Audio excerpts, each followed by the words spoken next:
अस्सलाम वालेकुम dear students. कैसे हैं आप सब। मैं उम्मीद करता हूं कि आप सब ठीक होंगे और खैर आफियत से होंगे। आफ्टर लॉन्ग टाइम आपसे मेरे यूट्यूब चैनल के ऊपर मुलाकात हो रही है। जो लेक्चर सीरीज हमने बनाई थी तो उसको बीच में थोड़ा सा मसरूफियात की वजह से डिले करना पड़ा, लेकिन इंशाल्लाह I will try my best कि इसी सीरीज को दोबारा कंटिन्यू किया जाए। मैं आपका साथ नहीं छोड़ रहा तो बदले में आपने भी मेरा साथ नहीं छोड़ना, ठीक है। तो चलें अब अपनी पढ़ाई को कंटिन्यू करते हैं। जी मेरे बच्चे, हमने लास्ट क्लास, अच्छा वैसे यू आर फैमिलियर कि हम डील कर रहे थे एंटी टेस्ट क्लासेस के ऊपर, और एंटी टेस्ट क्लासेस पर में हमने कुछ सिंधी में लेक्चर्स अपलोड किए थे जो ड्यूरिंग में अपनी एकेडमी के अपलोड करता हूँ। लेकिन फिर मैंने सोचा कि क्यों ना एक दो लेक्चर अगर उर्दू लैंग्वेज में आ जाए तो वो भी बेनिफिट पड़ेगा बच्चों को। तो मैं समझता हूँ कि अंडरस्टैंड तो हो जाएगी उर्दू लैंग्वेज, इतना डिफिकल्ट नहीं है।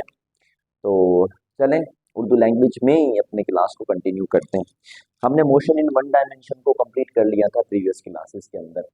आज हम डिस्कस करने वाले हैं मोशन इन टू डायमेंशंस। क्या है मोशन इन टू डायमेंशंस? और अभी जो हम फोर्स इन मोशन का ये लेक्चर डिस्कस करने वाले हैं, बजाहिर ये मोशन इन टू डायमेंशन है, लेकिन हम इस पर फोकस करेंगे प्रोजेक्टाइल मोशन के ऊपर। तो मैं ऊपर से हेडिंग दे देता हूँ यहाँ पर। तो टॉपिक हमारे पास कौन सा है मेरे बच्चे? टॉपिक हमारे पास है प्रोजेक्टाइल मोशन। अच्छा, प्रोजेक्टाइल मोशन क्या है, इसके मुतालिक क्या क्या थ्योरी है, ये सारी चीजें मैं आज के क्लास में एक्सप्लेन करूंगा। तो चलें साथ कंटिन्यू रखें। चलें मैं इसको चेक कर लूँ एक मरतबा कि either this one is okay और not okay. This one is correct मेरे बच्चों। प्रोजेक्टाइल मोशन के ऊपर हम बहस कर रहे हैं कि प्रोजेक्टाइल मोशन क्या है। मेरे बच्चों यू आर फैमिलियर कि projectile motion is the motion in two dimensions. जो प्रोजेक्टाइल मोशन है मेरे बच्चे वो हमारे पास क्या है? मोशन इन टू डायमेंशन है। अच्छा, मोशन इन टू डायमेंशन का मतलब क्या है? मोशन इन टू डायमेंशन का मतलब ये है कि कोई भी एक पार्टिकल होगा, कोई भी एक ऑब्जेक्ट होगा जो एक्स एक्सिस के अलोंग भी मूव करेगा और वाई एक्सिस के अलोंग भी मूव करेगा, यानी कि हॉरिजॉन्टल एक्सिस में भी जाएगा और वर्टिकल एक्सिस में भी जाएगा। तो such type of motion is named as motion in two dimensions, और इसको हम क्या कहते हैं? प्रोजेक्टाइल मोशन कहते हैं। आपका सवाल कि सर क्या प्रोजेक्टाइल मोशन ई मोशन इन टू डायमेंशन है? नहीं, मोशन इन टू डायमेंशन के अंदर एक और मोशन भी आता है जिसको मेरे बच्चे हम क्या कहते हैं? Uniform circular motion. तो याद रखिएगा, uniform circular motion is also the motion in two dimension. Uniform circular motion भी किसके अंदर आता है? मोशन इन टू डायमेंशन के अंदर आता है, जिसमें कोई बॉडी कांस्टेंट स्पीड के साथ सर्कुलर पाथ में जाती है, उसको यूनिफॉर्म सर्कुलर मोशन कहा जाता है। जी मेरे बच्चे, ये मोशन इन टू डायमेंशन तो है, लेकिन यहाँ पर मैं एक इंपॉर्टेंट पॉइंट बताना चाहूंगा आपको कि इस मोशन के अलोंग बॉडी के अंदर जो एक्सेलरेशन पैदा होगी वो क्या होनी चाहिए? वो कांस्टेंट होनी चाहिए, यानी कि it is the motion in two dimension under constant acceleration. हाँ, टू डायमेंशन की मोशन है, लेकिन इस टू डायमेंशन मोशन के अंदर जो एक्सेलरेशन होगी वो एक्सेलरेशन क्या रहेगी मेरे बच्चों? कांस्टेंट रहेगी। और वो जो कांस्टेंट एक्सेलरेशन है वो क्या होगी, उसकी क्या वैल्यू है, उसको काइंडली आपने फोकस ऑन करना है कि this constant acceleration is represented by the g, और इसकी वैल्यू कितनी है? 9.8 मीटर पर सेकंड स्क्वायर, यानी कि एक कांस्टेंट एक्सेलरेशन पैदा होगी किसी भी प्रोजेक्टाइल के अंदर, और वो कांस्टेंट एक्सेलरेशन किसके बराबर होगी? 9.8 मीटर पर सेकंड स्क्वायर, याद रखिएगा। उसके बाद कुछ और थ्योरेटिकल पॉइंट्स हम बात कर लेते हैं रिगार्डिंग द प्रोजेक्टाइल मोशन।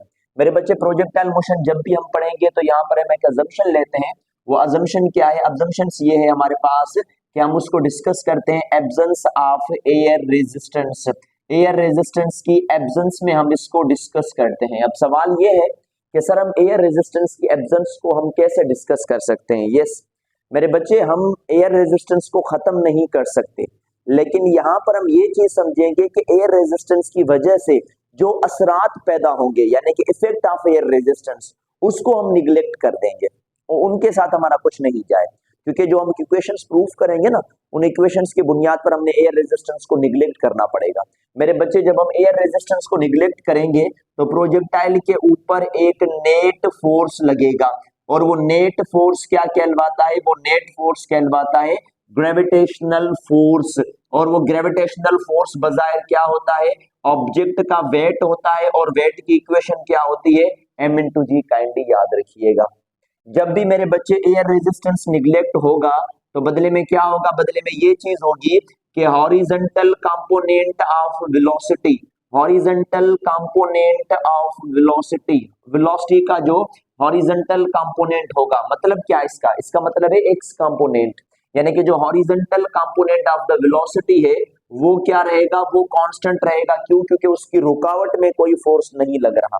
मिसाल के तौर पर एक बॉल है जो इस एक्सिस में जा रहा है, हॉरिजॉन्टल की बात की ना हमने, यानी कि एक्स एक्सिस के अलोंग जा रहा है। अब एयर रेजिस्टेंस तो है नहीं, है ना, अगर एयर हवा की मुदाखलत होती तो उसका इफेक्ट क्या पड़ता कि ये कम हो जाती स्पीड इसकी, लेकिन ऐसा तो कुछ है नहीं, क्योंकि एयर रेजिस्टेंस रुकावट करती है ना ऑब्जेक्ट के मोशन के अलोंग की। तो बदले में ये होगा कि उस बॉल की जो हॉरिजॉन्टल वेलोसिटी है वो चेंज नहीं हो सकती, यानी कि हॉरिजॉन्टल वेलोसिटी रिमेन्स कांस्टेंट। अच्छा, आपको पता है कि वेलोसिटी की जो चेंज है उसको एक्सेलरेशन कहते हैं। अब अगर एक्स एक्सिस में वेलोसिटी कांस्टेंट है, इसका मतलब क्या है कि जो ए एक्स की वैल्यू है वो जीरो होगी। क्यों? क्योंकि वी एक्स की वैल्यू तो चेंज हो नहीं रही, इधर के डायरेक्शन में या मैग्नीट्यूड में वो कांस्टेंट ही रह रही है। तो एक्सेलरेशन जो एक्स एक्सिस के अलोंग होगी वो क्या हो जाएगी, जीरो होगी। मेरे बच्चे जब एक्सेलरेशन एक्स एक्सिस के अलोंग जीरो होगी तो जो फोर्स लगेगा एक्स एक्सिस के अलोंग वो भी क्या हो जाएगा, वो भी जीरो हो जाएगा। तो ये बात आपने ध्यान में रखनी है। उसके बाद जो मोमेंटम होगी अलोंग एक्स एक्सिस वो क्या रहेगी, वो कांस्टेंट रहेगी। क्योंकि कि जब नेट फोर्स बॉडी के ऊपर जीरो लगता है कि उसकी मोमेंटम कांस्टेंट हो जाती है। अगर मोमेंटम कांस्टेंट होगी तो मोमेंटम की चेंज एक्स एक्सिस के अलोंग क्या हो जाएगी, जीरो हो जाएगी। तो ये कुछ थ्योरेटिकल पॉइंट्स है जो आपको याद रखनी है regarding the horizontal component of velocity की वजह से जो छोटी छोटी पॉइंट्स क्रिएट हो जाती है। तो थ्योरेटिकली ये एमसीक्यूज आ सकता है कि एक्स कंपोनेंट वेलोसिटी का क्या होता है, एक्स कंपोनेंट एक्सेलरेशन का क्या होता है, एफएक्स क्या होता है, मोमेंटम एक्स कंपोनेंट की क्या होती है और मोमेंटम की चेंज अलोंग एक्स कंपोनेंट क्या होती है। तो ये कुछ थ्योरेटिकल पॉइंट्स है जिन पर आपको फोकस ऑन करना है रिगार्डिंग द प्रोजेक्टाइल मोशन। मेरे बच्चे प्रोजेक्टाइल मोशन के अंदर कुछ और भी थ्योरेटिकल पॉइंट्स है जो मैं ऐसे ही बोर्ड के अंदर डिस्कस करना चाहूंगा।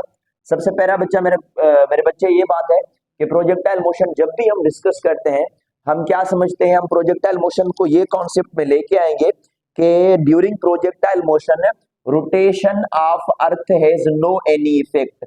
जो रोटेशन ऑफ अर्थ होती है मेरे बच्चे उस पर उसका कोई इफेक्ट ना पड़ना चाहिए, हैज नो एनी इफेक्ट। यानी कि जब कोई भी बॉडी मतलब प्रोजेक्टाइल मोशन में मूव करे, ठीक है, मोशन इन 2 डायमेंशन करे, तो जो जमीन की रोटेशन होनी चाहिए ना उसका कोई भी इफेक्ट नहीं पड़ना चाहिए यहाँ पर, ठीक है। तो अगर वो इफेक्ट पड़ेगा तो ऑब्वियसली वो उसमें थोड़ी सी चेंजेस आ सकती है। तो rotation of earth having no any effect on the projectile motion.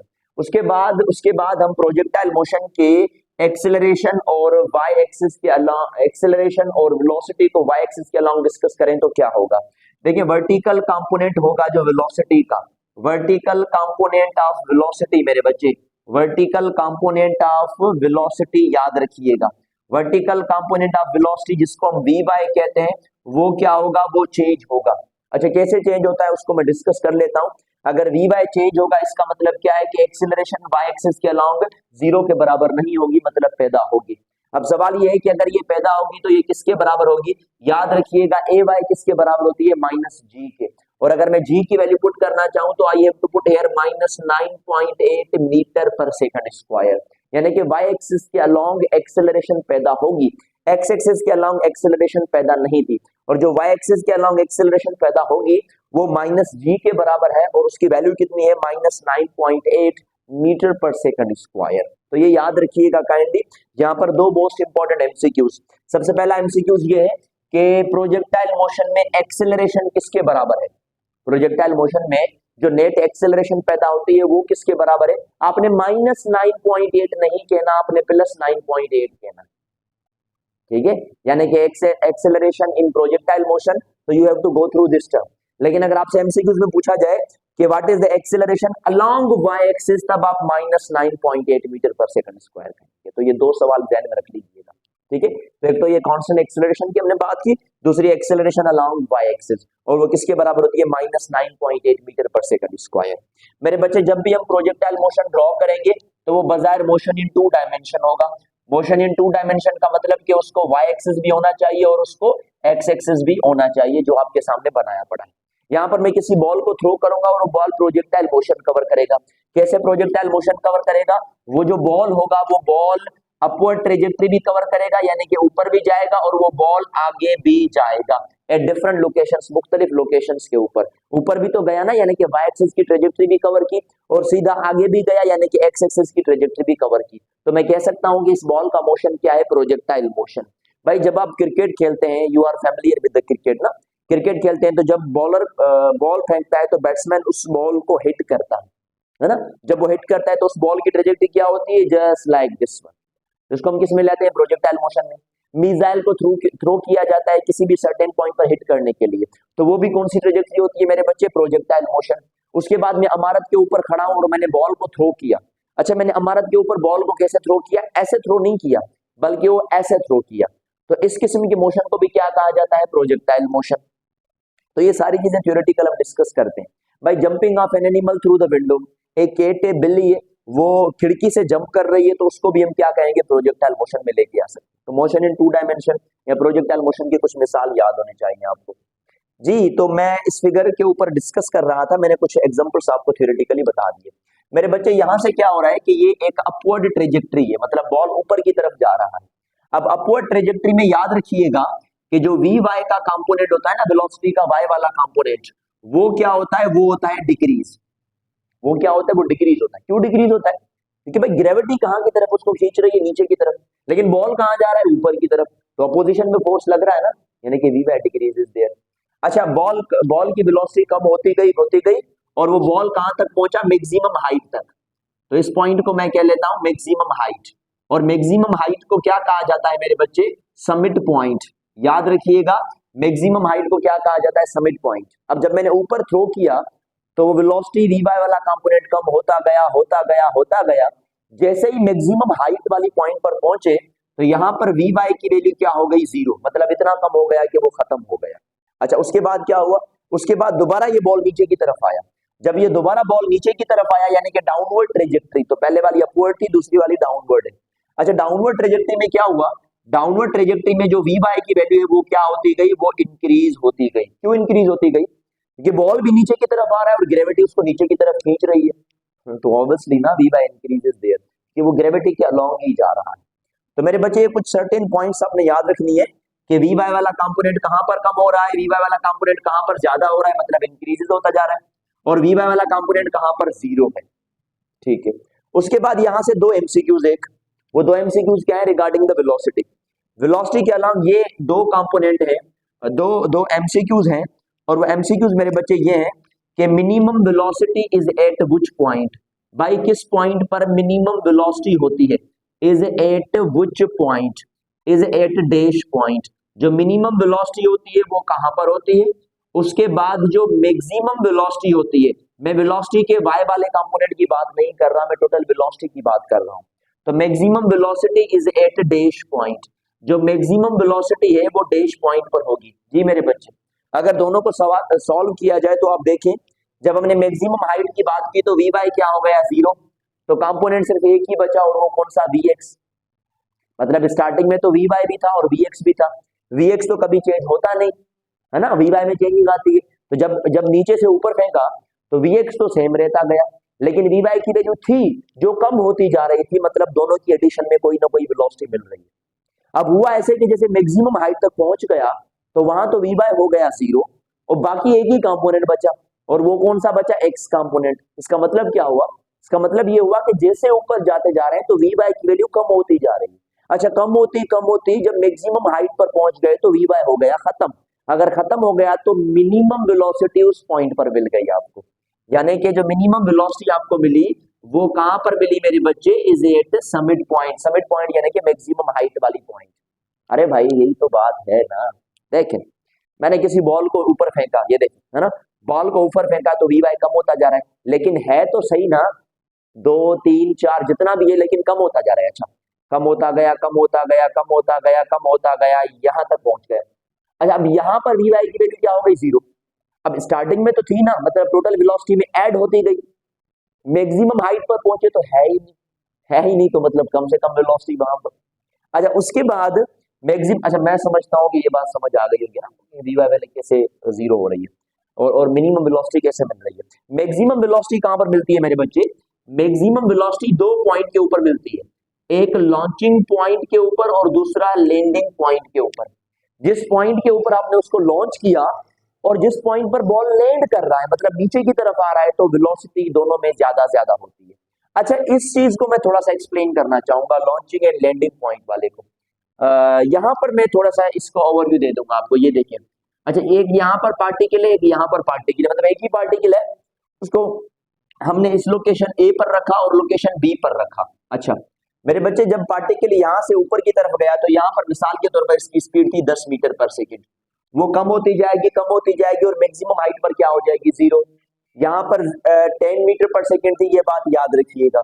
लेकिन मैक्सिमम हाइट से जैसे नीचे आएगी तो जो वेलोसिटी कम होती जा रही थी, अगेन वही वेलोसिटी क्या होती जाएगी, उसकी इंक्रीज होती जाएगी। यानी कि जैसे ही बॉल यहाँ पर पहुंचा तो अगेन इसकी स्पीड कितनी हो गई, बढ़ते बढ़ते 10 मीटर पर सेकेंड हो गई। यानी कि यहाँ पर जब हमने उसको लॉन्च किया था तो स्पीड थी 10 मीटर पर सेकेंड, उसके बाद यहाँ पर लैंड करने लगा तो वहां पर भी स्पीड 10 मीटर पर सेकेंड हो गई।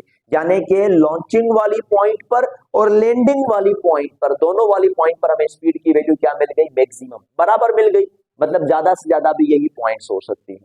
तो ये याद रखिएगा कि जो मैक्सिमम वेलोसिटी मिलती है उसकी दो पॉइंट्स हैं, एक लॉन्चिंग और लैंडिंग पॉइंट है, और मिनिमम वेलोसिटी कहां पर मिलती है मेरे बच्चे, समिट पॉइंट पर मिलती है। तो ये कुछ थ्योरेटिकल डिस्कशन था रिगार्डिंग प्रोजेक्टाइल मोशन। मुकम्मल एमसीक्यूज टॉपिक्स मैंने डिस्कस किए हैं आपके साथ। आप जल्दी से इसको कैप्चर कर लें, जल्दी से इसको नोट कर लें, उसके बाद मैंने इसको इरेज करना है और फर्दर मैंने इसको कंटिन्यू करना है। जी मेरे प्यारे बच्चों, भाई जल्दी से इसको मतलब पॉज करके और इन एमसीक्यूज का आंसर्स आपने खुद बताना है कि भाई इनके आंसर्स क्या हो सकते हैं पॉसिबल। ये फर्स्ट एमसीक्यूज का क्या आंसर बन सकता है या सेकंड एमसीक्यूज का क्या पॉसिबल इसका आंसर बन सकता है। जी मेरे बच्चे, आपने इस वीडियो को पॉज करना है और खुद से खुद सॉल्व करना है इन दोनों के क्या करेक्ट ऑप्शन बन सकते हैं। Okay okay okay okay okay, चलें। सो हम इस एमसीक्यूज की तरफ जाते हैं मेरे बच्चे। मैंने यहाँ पर पूछा है एक्सेलरेशन ऑफ प्रोजेक्टाइल। अच्छा, प्रोजेक्टाइल उस ऑब्जेक्ट को कहा जाता है जो प्रोजेक्टाइल मोशन कवर करे। उसके बाद यहाँ पर मैंने पूछा है एक्सेलरेशन अलोंग वाई एक्सिस, तो दोनों अलग अलग चीजें मैंने पूछी है मेरे बच्चे। जब मैंने एक्सेलरेशन ऑफ प्रोजेक्टाइल पूछा तो आपने किसको टिक करना है, plus 9.8 metre per second square का, जो मैंने पीछे आपको बताया। अगर एक्सेलरेशन अलोंग वाई एक्सिस पूछी जाए आपको तो आपने क्या बताना है, -9.8 मीटर पर सेकंड स्क्वायर होता है। तो बच्चे कंफ्यूज हो जाते हैं, वो कहते हैं कि एक्सेलरेशन जो पैदा होती है वो ये है। नहीं नहीं नहीं, एक्सेलरेशन पॉजिटिव में पैदा होती है, लेकिन जो एक्सेलरेशन वाई एक्सिस में होती है ना, वो हम माइनस सब्स्टिट्यूट कर सकते हैं। मैं आपको इस एमसीक्यूज का प्रूफ बता देता हूं अभी। यहां पर देख लें मेरे बच्चे, ये है प्रूफ ऑफ दिस एमसीक्यूज। इस एमसीक्यूज को हम थोड़ा सा प्रूफ करते हैं कि आखिरकार सर ने जो समझाया वो करेक्ट है या नहीं। हमने बात की कि भाई दो किस्म की एक्सेलरेशन है प्रोजेक्टाइल के अंदर, एक ए एक्स की वैल्यू, एक ए वाई की वैल्यू। अच्छा, दोनों कौन सी एंगल पर होगी ये आप डिसाइड कीजिएगा। इन दोनों के दरमियान में एंगल क्या बनेगी, सिंपल है भाई, एक्स और वाई एक्सिस के दरमियान में 90 डिग्री की एंगल बनती है, सोचने की क्या नीड है इसमें। तो थीटा इज 90 डिग्री। अच्छा, 90 डिग्री में एक्सेलरेशन ढूंढने का फार्मूला होता है ए X square plus A Y square. याद है ये, आपने वेक्टर डायग्राम्स में कहीं पर पढ़ा हो। तो ये मैग्नीट्यूड ऑफ टोटल एक्सेलरेशन की मैं बात कर रहा हूँ, is equal to radical of A X square plus A Y square. A X की वैल्यू क्या होती है प्रोजेक्टाइल मोशन में, पीछे बताया था मैंने, 0। तो 0 स्क्वायर प्लस ए वाई किसके बराबर होती है, माइनस जी, लेकिन उसको स्क्वायर कर देंगे तो ए इज इक्वल टू 0 स्क्वायर खत्म हो जाएगा। अच्छा, ये माइनस का स्क्वायर तो ये हो जाएगा प्लस, तो स्क्वायर रेडिकल में खत्म, तो एक्सेलरेशन किसके बराबर आ जाएगी मेरे बच्चे, जी के, और जी की वैल्यू कितनी है, 9.8 मीटर पर सेकंड स्क्वायर। तो ये है टोटल एक्सेलरेशन की हमने बात की। मैंने एक्सेलरेशन अलोंग वाई एक्सिस नहीं पूछा आपसे। तो अगर मैं टोटल एक्सेलरेशन की बात कहूं तो यू हैव टू से plus 9.8 metre per second square. लेकिन अगर आपसे पूछा जाए कि एक्सेलरेशन अलोंग वाई एक्सिस क्या है, तब आपने क्या बताना है, -9.8 मीटर पर सेकंड स्क्वायर। ठीक है मेरे बच्चे। तो ये पीछे जो मैंने थ्योरेटिकल चीजें बताई उसके मुतालिक ये दो एमसीक्यूज थे जो पास्ट पेपर्स में आ चुके हैं, तो तभी मैंने आपको थोड़ा सा प्रैक्टिस करवा ला इन क्वेश्चंस को। चले इसके थ्योरेटिकल कुछ पॉइंट्स को और भी हम ज्यादा डीपली डिस्कस कर लेते हैं। जी मेरे बच्चे, हम प्रोजेक्टाइल मोशन की कुछ और थ्योरेटिकल चीजों को डिस्कस कर लेते हैं ताकि थ्योरी आपकी क्लियर हो, बाकी न्यूमेरिकल वगैरह ये सारे एमसीक्यूज इंशाल्लाह हम डेली बेसिस पर क्लियर करते जाएंगे। जी मेरे बच्चे, सो प्रोजेक्टाइल मोशन के मुतालिक कुछ और थ्योरेटिकली बातें हम डिस्कस कर लेते हैं। The path followed by the projectile is called its trajectory. Path followed by projectile is called its trajectory. मेरे बच्चे जो प्रोजेक्टाइल पाथ फॉलो करता है ना, उसको हम क्या कहते हैं, उसको हम उसकी ट्रेजेक्ट्री कहते हैं, इज कॉल्ड इट्स ट्रेजेक्ट्री।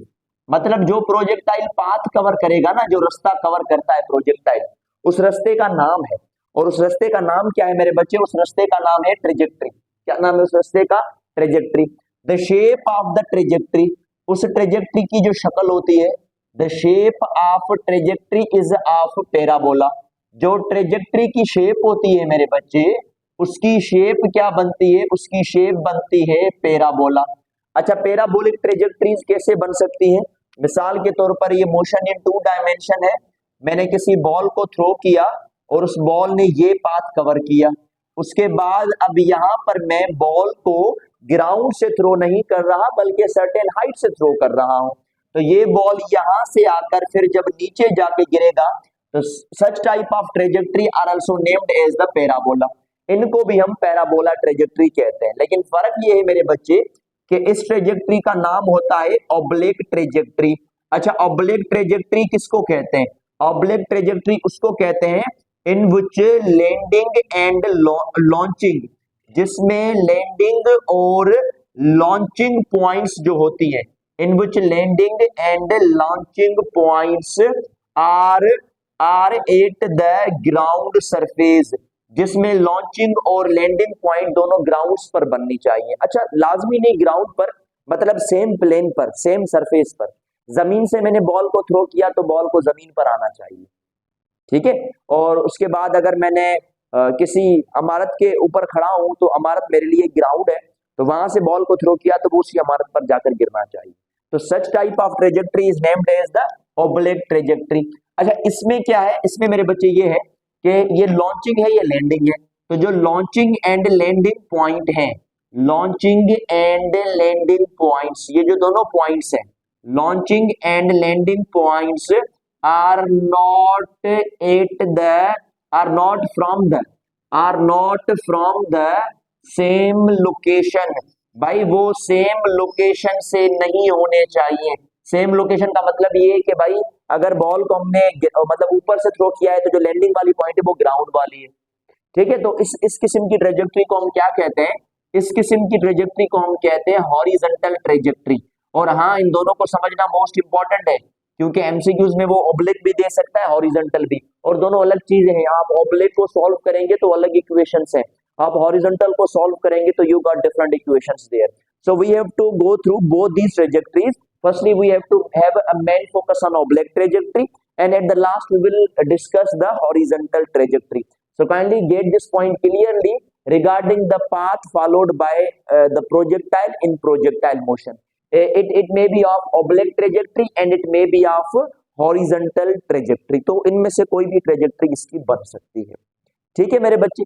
अच्छा, एक और most important regarding the velocity. भाई जब हम वेलोसिटी के मुतालिक चीजें डिस्कस करेंगे तो उसके पास पेपर में क्वेश्चन आयल है, तो मैं ये कहूंगा कि आप इसको जल्दी से नोट कर लें या जल्दी से इसको जो है वो कैप्चर कर लें। मैं इसको इरेज करके फिर उन वेलोसिटी वाली बातों को डिस्कस करेंगे और हम फर्स्ट लेक्चर को फिर हम थ्योरेटिकली यहीं पर ही फाइनलाइज कर लेंगे। फिर हम लास्ट में उसके टाइम पीरियड, रेंज, हाइट, इन चीजों के बारे के ऊपर डिस्कस करेंगे मेरे बच्चे। जी मेरे बच्चे, ये लास्ट हमारी थ्योरेटिकल बात होगी, मतलब थ्योरी के मुतालिक, ठीक है। और बाकी फिर इसकी कैलकुलेशन या जो चीजें होंगी वो इंशाल्लाह स्टेप वाइज हम नेक्स्ट क्लास के अंदर डिस्कस करते जाएंगे। मेरे बच्चे, ये एक बॉल है और बॉल को हमने ऑब्लिक ट्रेजेक्ट्री क्रिएट करवाई ना। ऑब्लिक अभी बताया ना कि ऑब्लिक किसको कहते हैं, जब लॉन्चिंग और लैंडिंग सेम लोकेशन पर आ जाए। तो ये एक ऑब्लिक ट्रेजेक्ट्री है जो इस बॉल ने कवर आउट की है। मेरे बच्चे, स्टार्टिंग में हमने क्या किया, इस बॉल को जो है वो सर्टेन इनिशियल वेलोसिटी दे दी। अच्छा, इस बॉल की कोई ना कोई इनिशियल वेलोसिटी होगी, मैं इस बॉल की इनिशियल वेलोसिटी को कंसीडर करूंगा वी नॉट। वी नॉट का मतलब है उसकी इनिशियल वेलोसिटी, ठीक है। वी नॉट का मतलब क्या है, उस बॉल की कौन सी वेलोसिटी, इनिशियल वेलोसिटी। अच्छा, ये जो इनिशियल वेलोसिटी है, अब यहाँ पर इसके दो कंपोनेंट्स बनने वाले हैं। कौन से दो कंपोनेंट? एक इसका एक्स कंपोनेंट बनेगा जो कभी भी चेंज नहीं हो सकता, है ना, जिसको हमने वी एक्स कहा था, तो मैं यहाँ पर इसको वी नॉट एक्स कर रहा हूँ। उसके बाद एक वर्टिकल कंपोनेंट होगा जो चेंज होगा, और जिसको हम क्या कह रहे हैं मेरे बच्चे, वी नॉट वाई कह रहे हैं। ऊपर जाने में वी नॉट बाई की वैल्यू क्या होती जाएगी, कम होती जाएगी, और नीचे आने में वी नॉट की वैल्यू क्या होती जाएगी, बढ़ती जाएगी, लेकिन वी नॉट एक्स सेम ही रहेगी, कांस्टेंट रहेगी। चले भाई, अब हुआ कुछ यूं कि यहाँ पर इस प्रोजेक्टाइल के अंदर एक एक्सेलरेशन पैदा होगी। उस एक्सेलरेशन को हमने कहा था एक्सेलरेशन ड्यू टू ग्रेविटी। अगर मैं उसका एरो बनाऊं तो उसका एरो बनेगा नीचे ऐसे, ये क्योंकि जी तो हमेशा डाउनवर्ड ही होती है ना, ग्रेविटी कहाँ की तरफ लगती है, नीचे की तरफ, तो एक्सेलरेशन ड्यू टू ग्रेविटी भी कहाँ की तरफ बनेगी, नीचे की तरफ बनेगी। तो सबसे पहला एमसीक्यू ये है कि वेलोसिटी और एक्सेलरेशन के बीच में एंगल क्या बनेगी, that is the first question. तो मैं यहां पर अगर इस डायग्राम को ड्रॉ करूं तो ये है वेलोसिटी v नॉट और ये है एक्सेलरेशन ड्यू टू ग्रेविटी। मेरे बच्चे ये एंगल देखें, आप क्या समझ रहे हैं, अच्छा ये देखें ना, ये v नॉट वेलोसिटी है और ये g की वैल्यू है, तो मैं इस एंगल की बात कर रहा हूं, यानी कि ये वाली angle, it is greater than 90 और less than 90, that is the question for you. Obviously greater than 90, ये देख लें angle, so theta is greater than 90, यानी कि जब हम प्रोजेक्टाइल को थ्रो करेंगे तो थ्रो वाली यानी कि लॉन्चिंग वाली लोकेशन से वेलोसिटी और एक्सेलरेशन ड्यू टू ग्रेविटी के दरमियान में एंगल क्या होगी, ग्रेटर देन 90, ये बात याद रखिएगा। अच्छा, अब जब हम मैक्सिमम हाइट पर पहुंच गए तो यहां पर वी नॉट की वाई की वैल्यू क्या हो जाएगी, 0। अच्छा, मैक्सिमम हाइट वाली पॉइंट को हमने क्या कहा था मेरे बच्चे, समिट पॉइंट। यहां पर एक ही वेलोसिटी बनेगी जिसको हमने वी नॉट एक्स कहा, और यही वी नॉट के बराबर होगी क्योंकि वी नॉट वाई तो खत्म हो गई। अच्छा, ग्रेविटी कहां पर पैदा होगी, डाउनवर्ड, यानी कि acceleration due to gravity downward.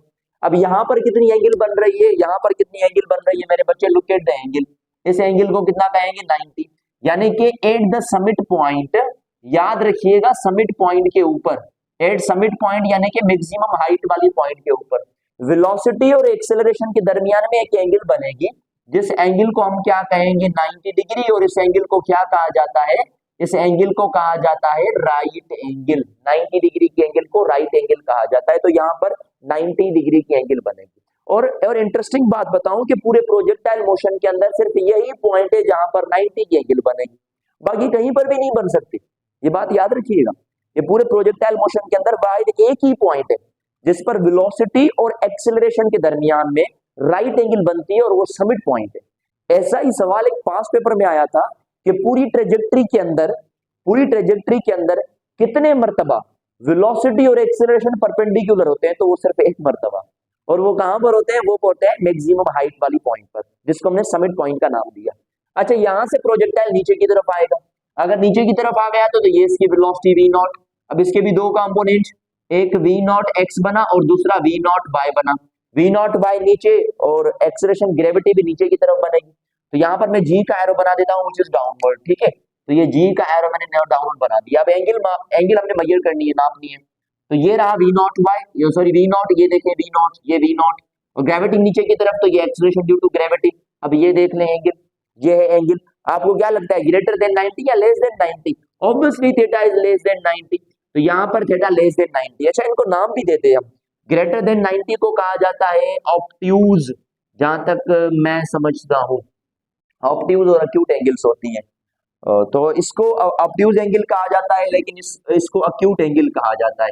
अच्छा, अगर मैं करेक्ट हूं तो ठीक है, अदरवाइज इसको आप कंफर्म कर लीजिएगा कि इसको ऑब्ट्यूज कहा जाता है, इसको अक्यूट किया जाता है, तो मुझे श्योरिटी नहीं है इतनी ज्यादा इसके ऊपर, लेकिन इतना मैं समझता हूं कि इसको ऑब्ट्यूज एंगल कहा जाता है और इसको अक्यूट एंगल कहा जाता है। ठीक है मेरे बच्चे, इधर ये एमसीक्यू याद रखिएगा, इसके अंदर थीटा लेस देन 90 है, इसके अंदर थीटा ग्रेटर देन 90 है, लेकिन यहाँ पर जो एंगल है वो 90 डिग्री के बराबर है, और पूरे प्रोजेक्टाइल मोशन के अंदर यही वो पॉइंट है और एक मर्तबा ही आती है जिस पर वेलोसिटी और एक्सेलरेशन के दरमियान में 90 डिग्री की एंगल बनती है।